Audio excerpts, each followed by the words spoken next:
যে এই আন্দোলনটা নাকি পলিটিক্যালি অ্যাফিলিয়েটেড, যেটা এরা সবসময় চেষ্টা করে যে আমার দাঁড়িয়েছে, আমার পাঞ্জাবি আছে, আমি টুপি পরি, এদেরকে এরা কোনো আন্দোলন করতে দেখলেই এটাকে চালায় দেয় হচ্ছে এটা শিবির, নয়তো এটা হিজবুত তাহরির, নয়তো এটা জঙ্গি, এটা উগ্রবাদী।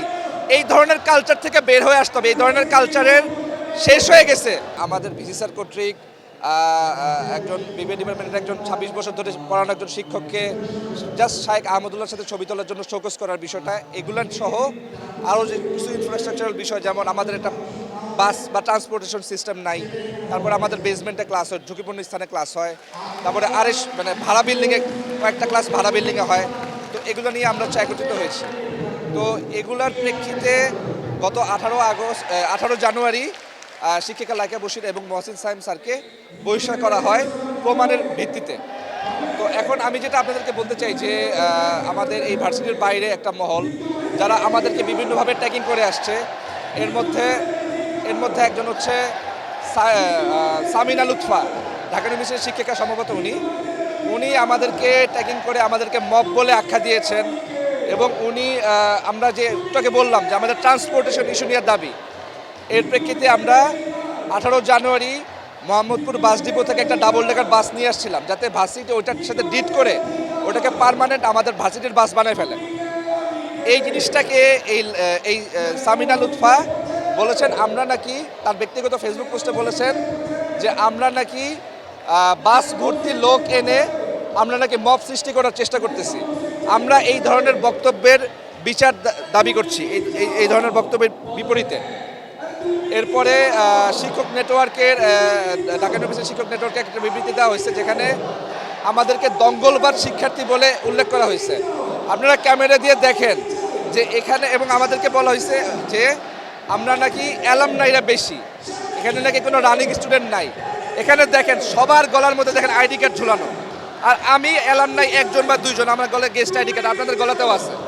সো আপনারা দেখতেই পাচ্ছেন যে এটা রানিং স্টুডেন্টদের আন্দোলন, এটা কোনো অ্যালামনাইদের আন্দোলন না। এবং আমি গতকাল বিবিসি বাংলায় একটা সাক্ষাৎকার দিছি, তারা আমার কথাটাকে উল্লেখ করছে, কিন্তু পরবর্তীতে তারা লিখছে যে তারা নাকি কার থেকে শুনছে, নাম প্রকাশে অনিচ্ছুক বা কি, যে এই আন্দোলনটা নাকি পলিটিক্যালি অ্যাফিলিয়েটেড, যেটা এরা সবসময় চেষ্টা করে যে আমার দাঁড়িয়েছে, আমার পাঞ্জাবি আছে, আমি টুপি পরি, এদেরকে এরা কোনো আন্দোলন করতে দেখলেই এটাকে চালায় দেয় হচ্ছে এটা শিবির, নয়তো এটা হিজবুত তাহরির, নয়তো এটা জঙ্গি, এটা উগ্রবাদী। এই ধরনের কালচার থেকে বের হয়ে আসতে হবে। এই ধরনের কালচারের শেষ হয়ে গেছে 2024 সালে জুলাই আন্দোলনে এই কালচার শেষ হয়ে গেছে বলে আমরা জানতাম, কিন্তু একটা গোষ্ঠী এখনও এই দাড়ি টুপি দেখলে বা হিজাব নিকাব বোরকা দেখলে তাদেরকে উগ্রবাদী ট্যাগ দেওয়ার মতো চেষ্টা করে। আর আরেকটা বিষয় আমি বলতে চাই যে এই আন্দোলনটা এটা কোনো সাম্প্রদায়িক আন্দোলন নয়। এখানে আমরা যেমন আছি, এখানে অসংখ্য হিন্দু ভাই আছে, কারণ আমাদের যে 15 দফা দাবি, সেখানে আমাদের হিন্দু ভাইদের জন্য তাদের দুর্গাপূজা মাত্র 2 দিন ছুটি দেয়। আমরা দাবি জানিয়েছি তাদের ছুটিটা 5 দিন করার জন্য, কারণ তারাও টাকা দিয়ে পড়ে, এবং তারা সরস্বতী পূজা যে করে তাদের একটা পার্মানেন্ট কোনো স্ট্রাকচার নাই, তাদেরকে কোনো পূজা কমিটি বা কমিউনিটি বানিয়ে দেওয়া হয় নাই। আমরা ভার্সিটির এই দাবিগুলোর মধ্যে রাখছি যে হিন্দু ভাইদেরকে একটা পূজা কমিটি স্ট্রাকচারাল একটা ফর্ম বানিয়ে দিতে হবে। এবং তারাও, আমরা মুসলিমরা তো অলরেডি ফেস করি, আমাদের সেমিনার করতে গেলে আমাদেরকে করতে দেওয়া হয় না। এখন ইদানিং হিন্দু ভাইরাও তারা এটা ফেস করতেছে যে তাদেরকে সরস্বতী পূজা করতে গেলে তাদেরকেও দৌড়াদৌড়ি করতে হয়, একবার যাতে ভিসির কাছে, একবার যাতে রেজিস্ট্রারের কাছে, একবার যাতে ডিএসডব্লিউর কাছে।